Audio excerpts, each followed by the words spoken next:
यस्य प्रसादाद् भगवत्प्रसादं यस्य प्रसादात् न गति कुतोऽपि ध्यानं स्तुवन्तस्य यशत्रिसन्ध्यां वन्दे गुरुश्रीं चरणारविन्दं नीलाचलनिवासाय नित्याय परमात्मने बलभद्रा सुभद्राभ्यां श्रीजगन्नाथाय ते नमः। भज श्रीकृष्णचैतन्य प्रभु नित्यानन्द श्री अद्वैत गदाधर श्रीवासादि गौरभक्तवृन्द। हरे कृष्ण कृष्ण कृष्ण हरे हरे हरे राम राम राम हरे हरे। భక్తులందరికీ హరే కృష్ణ, జయ జగన్నాథ్. శ్రీ జగన్నాథ కథామృతం 5వ భాగం ఈరోజు చెప్పుకుంటామండి. ఇప్పటి వరకు కూడా శ్రీ జగన్నాథపురిలో ఉన్న శ్రీ జగన్నాథ మందిరం యొక్క శ్రీ జగన్నాథ స్వామి యొక్క స్వామి ఎలా వచ్చారు, ఆ మందిరం ఎవరు నిర్మించారు, ఈ విషయాలన్నింటినీ కూడా మనం చెప్పుకుంటున్నామండి. ఇప్పటి వరకు మనము అవంతిపురంలో శ్రీ ఇంద్రద్యుమ్నుడు అనే గొప్ప భక్తుడు మహారాజు నారదముని యొక్క ప్రేరణ వలన శ్రీ నీలాచల ధామం ఒకటి ఉంది, అక్కడ నీలమాధవుడు ఉన్నారు, ఆయన్ని ఈ కళతోటి దర్శించవచ్చు అని నారదముని చెప్పారు. అప్పటి నుంచి ఇంద్రద్యుమ్నుడు తన యొక్క జీవితం సార్థకమవుతుంది అని అత్యంత ఆనందంతో నేను ఈ జన్మలోనే ఈ కళతోటి స్వామిని దర్శించవచ్చు అనే ఆనందంతో తన రాజ్యంలో ఉన్న విద్యాపతి అనే మంత్రుడి యొక్క తమ్ముడిని పంపించారు. విద్యాపతి నీలాచల ధామానికి వెళ్ళి విశ్వావసుడిని కలిసి నీలమాధవుడిని దర్శించి తిరిగి వచ్చి మహారాజుకి చెప్పారు. ఇక ఇంద్రద్యుమ్నుడు, విద్యాపతి, మంత్రులు, సైన్యము, ప్రజలు అందరూ కూడా బయలుదేరి వెళ్ళారు. చివరికి ఎన్నో పర్వతాలని, అడవుల్ని, నదుల్ని దాటుకుంటూ చివరికి మహానదికి చేరి అక్కడ అందరూ స్నానం చేసి ఇంకాస్త ముందుకు వెళ్ళారు. ఎప్పుడైతే అద్భుతమైన ఒక క్షేత్రాన్ని చూశారు, ఆ క్షేత్రమే ఏకామ్ర క్షేత్రము. ప్రస్తుతం భువనేశ్వరు, ఇంతకుముందు ఏకామ్ర క్షేత్రం పేరుతోటి పిలిచేవారు. ఎప్పుడైతే ఏకామ్ర క్షేత్రంలో బిందు సరోవరంలో అందరు వెళ్ళి స్నానం చేసిన తర్వాత ఎప్పుడైతే ఇంద్రద్యుమ్నుడు అడుగుతున్నారు, స్వామి శివుడు ఇక్కడ వెలవడానికి కారణం ఏంటి, ఈ విధంగా ఆ క్షేత్రం గురించి ప్రశ్నించారు ఇంద్రద్యుమ్నుడు నారదమునిని. నారదముని చెప్తున్నారు, అయ్యా ఈ క్షేత్రాన్ని ఏకామ్ర క్షేత్రం అని అంటారు. స్వయంగా శివుడు ప్రత్యక్షంగా పార్వతీ సమేతము కోట్లింగేశ్వర స్వామి రూపంలో ఇక్కడే వెలచి ఉన్నారు, ఇక్కడే ప్రకటమై ఉన్నారు.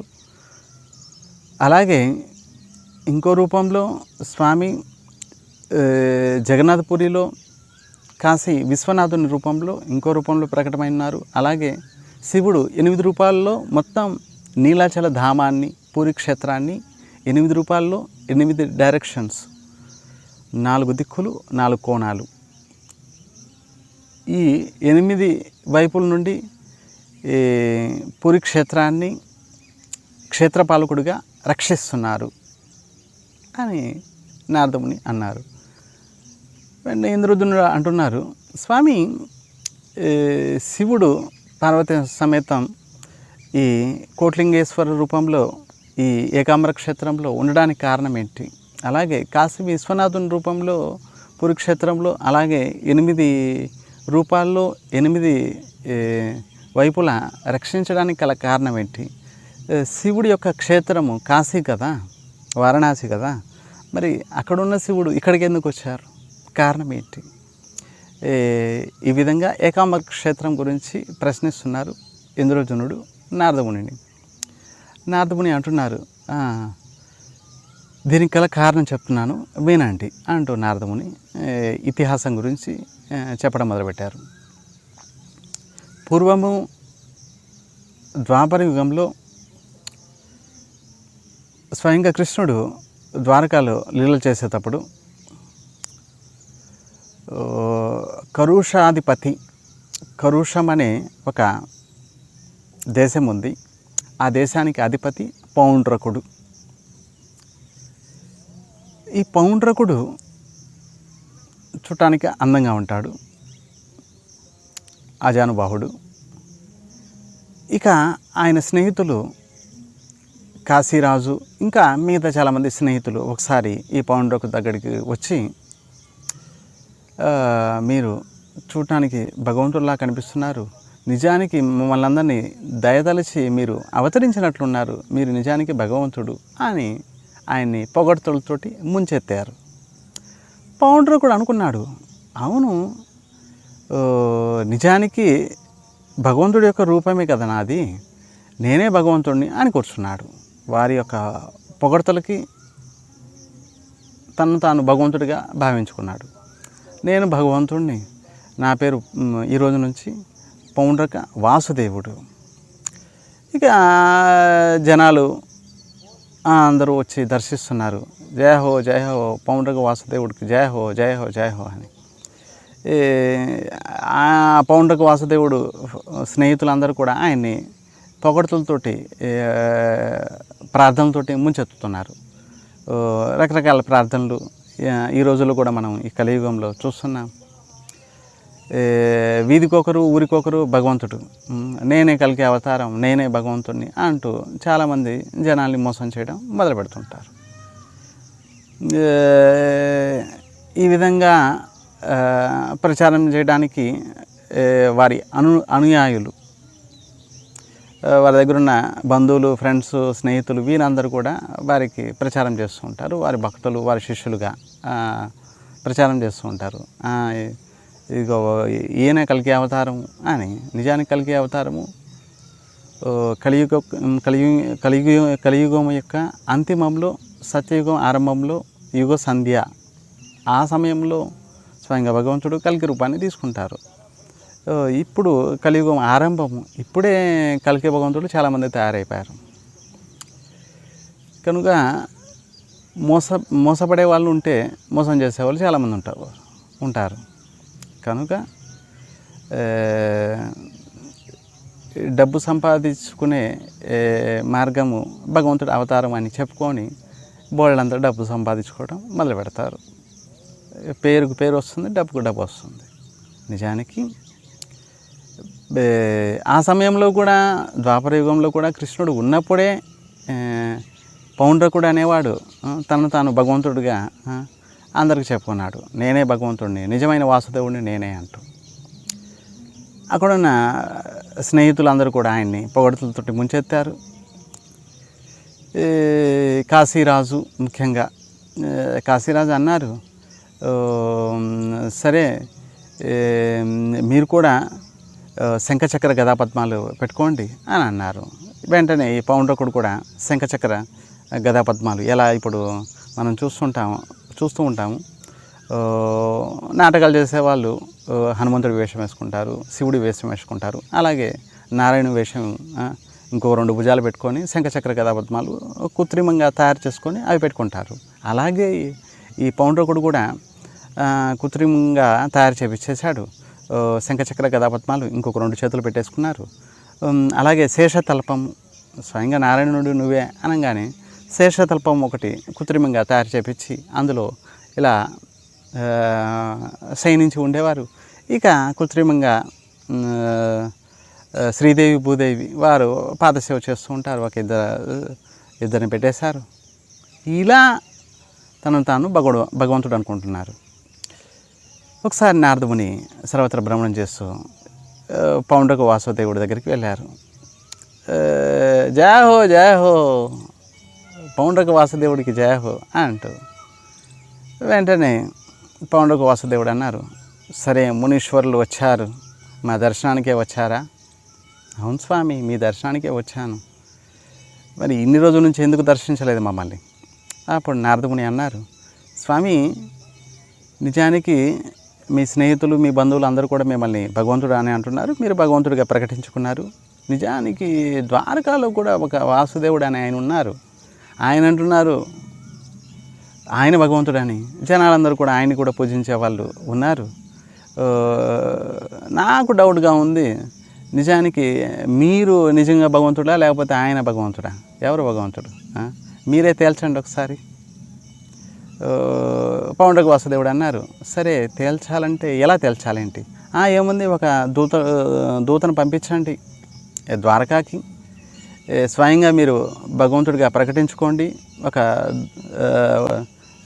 లేఖలో ఒక దూత చేత రాసి పంపించండి. నేనే వాసుదేవుడిని, మీరు డూప్లికేట్ కనుక శంఖచక్ర గదాపద్మాలు వదిలేసి నా శరణు పొందండి, లేకపోతే యుద్ధం చేయండి అంటూ రాపించండి అని అన్నారు. వెంటనే నారదముని సలహా మేరకు పౌండ్రకుడు ఒక లేఖలో రాశారు, రాసి దూత చేత పంపించారు. దూత వెళ్ళారు ద్వారక. ఆ సమయంలో కృష్ణుడు ద్వారకావాసితో కలిసి సుధర్మ సభలో కూర్చొని ఉన్నారు. ఆ సమయంలో దూత వచ్చారు. వెంటనే అక్కడున్న ద్వారపాలకులు అన్నారు, స్వామి కరుషాధిపతి పౌండ్రకుడు అక్కడి నుంచి ఒక దూత వచ్చారు, ఒక లేఖను తీసుకొచ్చారు. వెంటనే కృష్ణుడు అనుమతి ఇచ్చారు. ఆ దూత వచ్చి లేఖ చూపించారు. వెంటనే కృష్ణుడు అన్నారు, సరే నువ్వే చదివి వినిపించు. ఆ దూత చదువుతున్నారన్నమాట. అందులో ఏం రాసుంది, నేనే నిజమైన వాసుదేవుడిని, నా పేరు పౌండ్రక వాసుదేవుడు, నిజంగా భగవంతుడిని నేను. కానీ కొంతమంది ద్వారకాధీశుడైన నిన్ను భగవంతుడిగా పూజిస్తున్నారు, భగవంతుడు అనుకుంటున్నారు. నీ దగ్గర కూడా శంఖచక్ర గదాపద్మాలు ఉన్నాయని విన్నాను. వెంటనే పరిత్యజించండి, శంఖచక్ర గదాపద్మాలని పరిత్యజించండి. ఇంకొక విషయం, నా శరణు పొందితే నేను రక్షిస్తాను, జనుల మీద కరుణ చూపించడానికి నేను అవతరించాను, నా శరణు పొందితే నేను రక్షిస్తాను, లేకపోతే నాతోటి యుద్ధం చేయి అని ఆ లేఖలో రాసి ఉంది. వెంటనే అక్కడున్న ద్వారకావాసి అందరూ కూడా, ఉగ్రసేనుడు ఇత్యాది అందరూ కూడా పక్కపక్కమని నవ్వారు ఆ యొక్క మాటలు విని. కృష్ణుడు దూతతోటి అన్నారు, సరే సరే ఈ శంఖచక్ర గదాపద్మాలని పరిత్యాగం చేయమని చెప్పి నన్ను అన్నారు కదా, సరే నేను పరిత్యాగం చేస్తాను, అతని మీదే నా యొక్క చక్రాన్ని అతని మీదకి వదులుతాను అని యుద్ధం చేయడానికి సిద్ధంగా ఉండండి అని చెప్పి స్వయంగా భగవంతుడు దూతతోటి చెప్పారు. దూత వెళ్ళి పౌండ్రకుడితోటి అన్నారు, స్వామి ద్వారకాధీశుడు యుద్ధం చేయడానికి రెడీగా ఉన్నారు, మీరు సిద్ధం కండి అంటూ ఆ యొక్క దూత అన్నారు. ఎప్పుడైతే పౌండ్రకుడు వెంటనే పౌండ్రకుడు మనసులో కూడా భయం ఉంటుంది కదా, ఎందుకంటే నిజంగా ఆయన భగవంతుడు కాదు, స్వయంగా ద్వారకాధీశుడు యుద్ధానికి వస్తున్నారంటే భయం వేసింది. పౌండ్రకుడు వెళ్ళి కాశీకి వెళ్ళాడు. కాశీరాజు స్నేహితుడు, మరి ఆయన కాస్త పొగడులతోటి ముంచడంతో కదా ఈ విపత్తి ముంచుకొచ్చింది. వెళ్ళి కాశీరాజుతో అన్నారు, అరే ఇలా ద్వారకాధీశుడు వస్తానంటున్నాడు, నేను ఇప్పుడు ఏం చేయాలి? మీరు అందరూ కదా నన్ను భగవంతుని చేసేసారు, శంఖచక్ర గదాపద్మాలను ఇచ్చేశారు, శేషతల్పం తయారు చేయించారు నా కోసం, మరి నేను భగవంతుడిగా నేను ఫిక్స్ అయిపోయాను. ఇప్పుడు ద్వారకాధీశుడు కృష్ణుడు నన్ను యుద్ధం చేయడానికి, నా మీద దండయాత్ర చేయడానికి సిద్ధమవుతున్నారు, ఇప్పుడు ఏం చేయాలి అంటూ అన్నారు. అప్పుడు కాశీరాజు అన్నారు, భయపడాల్సిన అవసరం లేదు. నీ దగ్గర 2 అక్షౌహిణి సైన్యం ఉంది, నా దగ్గర 3 అక్షౌహిణి సైన్యం ఉంది, అందరం కలిసి యుద్ధం చేద్దాం, భయపడాల్సిన అవసరం లేదు అని అన్నారు. ఎప్పుడైతే ద్వారకాధీశుడు ఈ యొక్క కాశీలో ఈ పౌండ్రకుడు ఉన్నారని విన్నారు, వెంటనే కాశీ మీద దండయాత్రకు వచ్చారు కృష్ణుడు. ఈ పౌండ్రక వాసుదేవుడు ఈ యొక్క యుద్ధక్షేత్రానికి వచ్చాడు. మొట్టమొదట కృష్ణుడు పౌండ్రకుడిని చూస్తున్నాడు. పౌండ్రకుడు ఎలా ఉన్నాడు? కృత్రిమంగా తయారు చేయించాడు. ఇంకొక 2 భుజాలు, శంఖచక్ర గదాపద్మాలు పెట్టుకున్నారు, పీతాంబరం వేసుకున్నాడు. ఇక కిరీటం, వజ్రాలతో తయారు చేసిన కిరీటము, అలాగే మకర కుండలీలు, కౌస్తుభం అని కృత్రిమంగా శ్రీవత్స చిహ్నము, అన్ని కృత్రిమంగా పీతాంబరం, అన్ని కృత్రిమంగా. ఇక వనమాల. నిజానికి కృష్ణుడు వాసుదేవుడి రూపం తీసుకొని ఇలా నాటకం చేసేవారు నటించడానికి వెళ్తున్నప్పుడు హనుమంతుడు రూపం తీసుకున్న వాళ్ళు హనుమంతుడు వేషం వేసుకుంటారు, అలాగే శివుడు వేషం వేసుకుంటారు. ఇలా ఈయన కూడా నటించడానికి వెళ్ళే నటనదారుడిగా భగవంతుడు రూపం తీసుకొని ఎదురుకొచ్చేసాడు. కృష్ణుడు చూసి ఆశ్చర్యపోయారు, నవ్వుతున్నారు. ఆహా, ఎంత కష్టపడ్డావయ్యా నా రూపం తీసుకోవడానికి, నిత్యం నన్నే ధ్యానిస్తూ నా రూపం తీసుకోవడానికి కృత్రిమంగా తయారు చేస్తావు, చాలా దీనికి కూడా ఫలితం నేను ఇస్తానులే అని చెప్పి భయంకరమైన యుద్ధమైంది. ఆ సమయంలో కృష్ణుడు తన యొక్క చక్రాన్ని వదిలారు. ఈ చక్రం వెళ్ళి పౌండ్రకుడి యొక్క శిరస్సును ఖండించి అతని యొక్క తేజస్సు భగవంతునిలో కలిసిపోయింది. భాగవతం ప్రమాణము, భాగవతంలో చెప్పబడింది. సుఖదేవ గోస్వామి అంటున్నారు పరీక్షిత్ మహారాజు తోటి, రాజన్ సా నిత్యం భగవద్ధ్యాన ప్రద్వస్తాకిల బంధన బిభ్రాణచ్చ హరే రాజన్ స్వరూపం తన్మయోభవత్. రాజన్, సుఖదేవ గోస్వామి అంటున్నారు పరీక్షితుడితోటి, రాజన్ నిత్యము భగవంతుడు లాంటి రూపాన్ని తీసుకోవడానికి, స్వయంగా భగవంతుడు అవ్వడానికి ఆయన చాలా ప్రయత్నించారు. భగవంతుడి రూపం ఎలా ఉంటుంది, ఆ రూపం తీసుకుంటే కదా ఈయన భగవంతుడు అయ్యేది. కనుక భగవంతుడి రూపం ఎలా ఉంటుంది, నిత్యం భగవంతుని ధ్యానించేవారు శంఖచక్ర గదా పద్మాలు ఇలా ఉంటాయి, పీతాంబరం ఇలా ఉంటుంది, ఇలా భగవంతుడు ఉంటారు, నీలమేఘ శ్యాముడు. ఈ విధంగా భగవంతుని ధ్యానిస్తూ ఆ రూపాన్ని పొందడానికి ఎంతో ప్రయత్నించాడు. నిత్యం భగవంతుడిని సనిత్యం భగవద్ధ్యానం ప్రద్వస్తాకిల బంధన, అఖిల సంసార బంధనం నుండి ముక్తుడైపోయాడు పౌండ్రకుడు. చూడండి భగవంతుడు ఎంత దయగలిగిన వాడు. నిజానికి కృత్రిమంగా తయారు చేసుకున్నా కూడా శంఖచక్ర గదా పద్మాలని, కానీ నిత్యం భగవంతుడిని ధ్యానించుటచే భగవంతుడు లాంటి రూపాన్ని పొందడానికి ప్రయత్నించాడు. కాబట్టి సారూప్య ముక్తి, దీన్నే సారూప్య ముక్తి అని అంటారు. 5 మోక్షాల్లో ఒకటి సారూప్య మోక్షం, సారూప్య ముక్తి. భగవంతుడు లాంటి రూపం తీసుకొని భగవంతుడి లోకంలో భగవంతుడు పార్షదుడిగా భగవంతుడిని సేవించటం, ఈ యొక్క ముక్తిని ఇచ్చారు భగవంతుడు. చూడండి భగవంతుడు ఎంత దయగలిగిన వాడు. సరే, ఆ రూపం పొందాడు. ఇక కాశీరాజు తన యొక్క స్నేహితుడు పౌండ్రకుడిని సంహరించిన తర్వాత కాశీరాజు కోపం వచ్చేసింది. కృష్ణుడి మీద భయంకరమైన యుద్ధం చేయడం మొదలుపెట్టాడు. కృష్ణుడు ఏం చేశాడు, ఒక బాణంతో కాశీరాజు యొక్క తలకాయని ఎగరగొడుతూ, ఎలా బాగా గాలి వచ్చినప్పుడు కమలం కూడా ఆ గాలికి ఇక్కడ నుంచి అక్కడికి వెళ్ళిపోతుంది. అలాగే భగవంతుడు ఈ విధంగా బాణం వేశాడు. ఆ బాణము కాశీరాజు శిరస్సు, ఏ శిరస్సు అయితే కుండలీలతో సహా ఆ యొక్క శిరస్సు పైకి ఆకాశంలో ఎగురుతూ కాశీ రాజ్యంలో ఆయన యొక్క భవనం ఎదురుగా ద్వారం దగ్గర పడిపోయింది. ఎప్పుడైతే కాశీ రాజ్యంలో జనాలు చూశారు, అరే ఈ శిరస్సు మహారాజుది కదా, అయ్యో అని చెప్పి బంధుమిత్రులు ప్రజలు అందరూ కూడా ఏడవడం మొదలుపెట్టారు. ఈ కాశీరాజు యొక్క తనయుడు కుమారుడు సుదక్షిణుడు. ఈ సుదక్షిణుడు చూశాడు, విషయం అర్థమైపోయింది. స్వయంగా ద్వారకాధీశుడు మా నాన్నగారిని చంపారు అని చెప్పి ఈ తన పురోహితులతోటి మంత్రులతోటి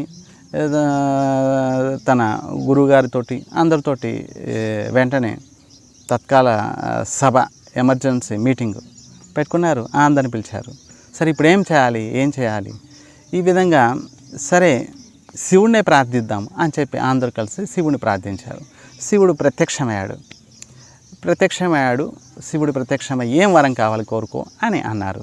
అప్పుడు సుదక్షిణుడు అంటున్నారు, స్వామి మా నాన్నగారిని చంపాడు ద్వారకాధీశుడు, కనుక ద్వారకాధీశుడిని కృష్ణుడిని చంపే ఉపాయం ఒకటి చెప్పండి అని అన్నారు. అప్పుడు శివుడు అన్నారు, సరే నన్ను ఉపాసన చేశారు, నాకు పూజ చేశారు కాబట్టి సరే కృష్ణుడిని చంపే ఉపాయం ఒకటి చెప్తాను వినండి. ఈ ఒక గొప్ప దక్షిణాగ్నిని అర్చన చేస్తూ హోమం చేస్తూ అభిచార హోమం విధానం ద్వారా హోమం చేయండి. ఆ యొక్క హోమం నుండి ఒక కృత్యం ప్రకటమవుతుంది. ఆ యొక్క కృత్యాన్ని ప్రయోగించండి, ఆ కృత్యాన్ని ఆజ్ఞాపించండి. ఆ కృత్యము కేవలము బ్రాహ్మణ భక్తులు కాని వారి మీద మాత్రమే ఆ యొక్క కృత్యం పనిచేస్తుంది అని అన్నారు. చూడండి, ఈ కృత్యం వెళ్ళి ఆ వ్యక్తిని చంపగలదు ఏ వ్యక్తి అయితే బ్రాహ్మణ భక్తుడు కాదు, బ్రాహ్మణ విరోధి అయి ఉంటారు, అటువంటి వారి మీదే ఈ కృత్యాన్ని ప్రయోగించండి అన్నాడు శివుడు. ఇక స్వయంగా భగవంతుడు నమో బ్రహ్మణ్యదేవాయ గోబ్రాహ్మణ హితాయ చ, స్వయంగా భగవంతుడు బ్రాహ్మణులన్నా గోవులన్నా ఆయనకి పరమ ప్రీతి కనుక బ్రాహ్మణుల్ని గోవుల్ని స్వయంగా భగవంతుడే పూజిస్తున్నారు.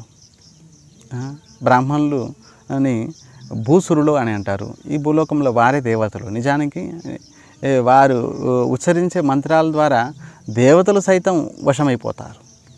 స్వర్గం నుండి ఇంద్రుడు కూడా సైతము పడిపోతాడు ఈ యొక్క మంత్ర ప్రభావం ద్వారా, బ్రాహ్మణులు ఉచ్చారణ చేసే మంత్ర ప్రభావం ద్వారా. కనుక బ్రాహ్మణులు అమితమైన శక్తి కలిగిన వారు, ఎందుకంటే నిత్యము భగవంతుని ఉపాసన చేస్తూ ఉంటారు కాబట్టి వారు అమితమైన శక్తి కలిగి ఉంటారు. వారి యొక్క నియమనిష్టలు, వారి యొక్క వాణి అంతా కూడా వజ్రం సమానం ద్వారా పనిచేస్తుంది.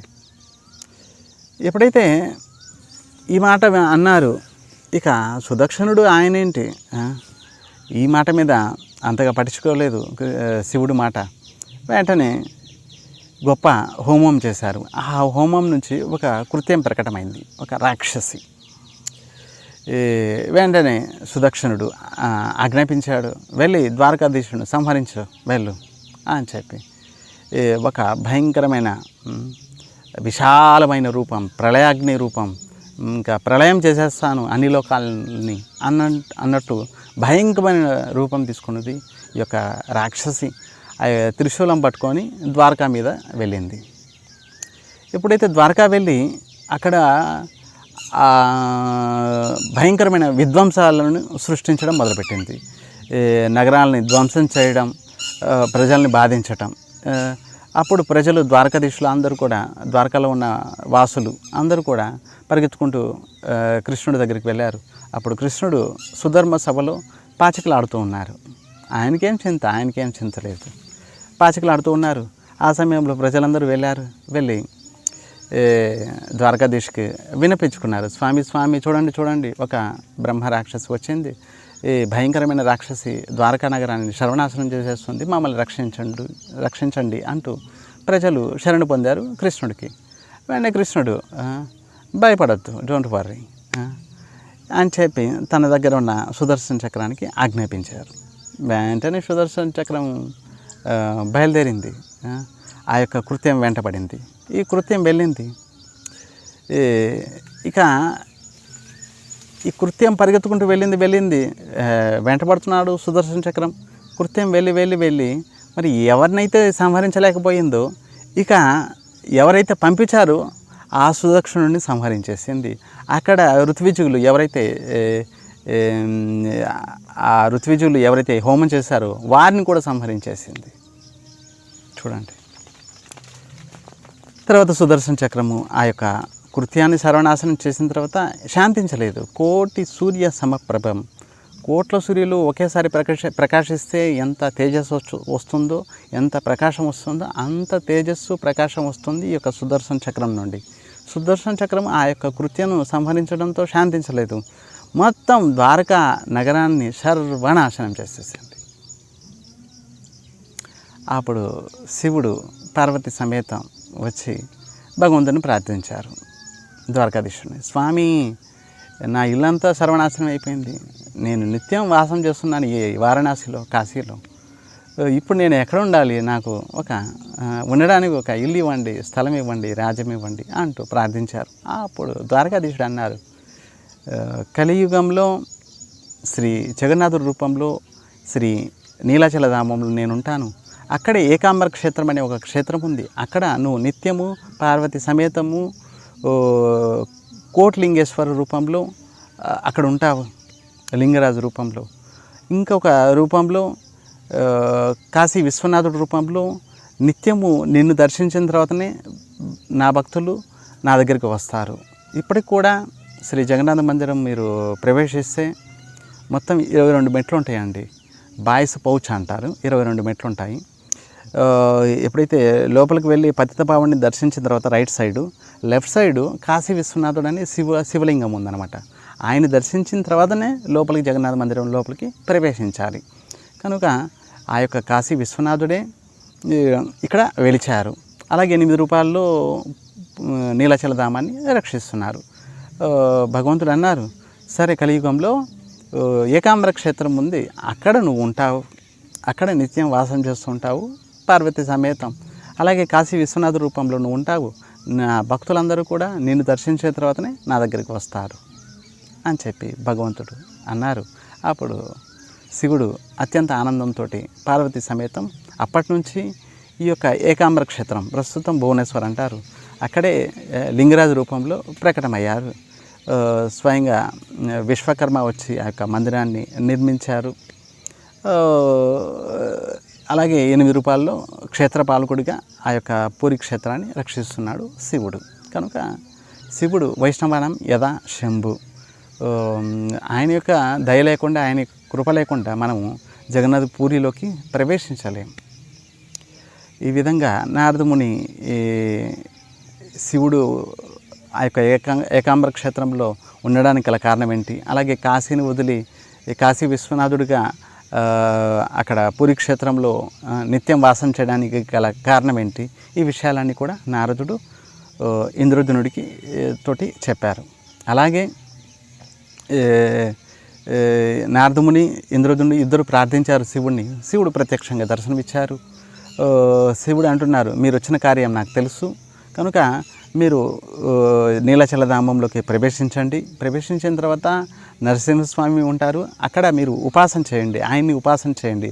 నీలకంఠ మహాదేవ రూపంలో నేను కూడా ఉంటాను అక్కడ మీరు నరసింహస్వామిని ఉపాసన చేయండి. అలాగే 1000 అశ్వమేధ యజ్ఞాలు చేయండి, దారు బ్రహ్మ రూపంలో స్వామి ప్రకటమవుతారు అని చెప్పి శివుడు స్వయంగా అన్నారు. ఇక నారదముని, ఇంద్రద్యునుడు, విద్యాపతి, ఇక మిగతా మంత్రులు, ప్రజలు, సైన్యము అందరూ కూడా ఈ యొక్క నీలాచల ధామంలోకి ప్రవేశించారు. తర్వాత మళ్ళీ నెక్స్ట్ వీడియోలో మనం చెప్పుకుంటామండి. తర్వాత ఇంద్రద్యునుడు విషయం తెలుస్తుంది, నీలమాధవుడు అంతర్ధానమయ్యారని ఇప్పటి వరకు కూడా తెలియదు. కనుక తర్వాత విషయాలు మనం మళ్ళీ చెప్పుకుంటాం. జై జగన్నాథ్, హరే కృష్ణ.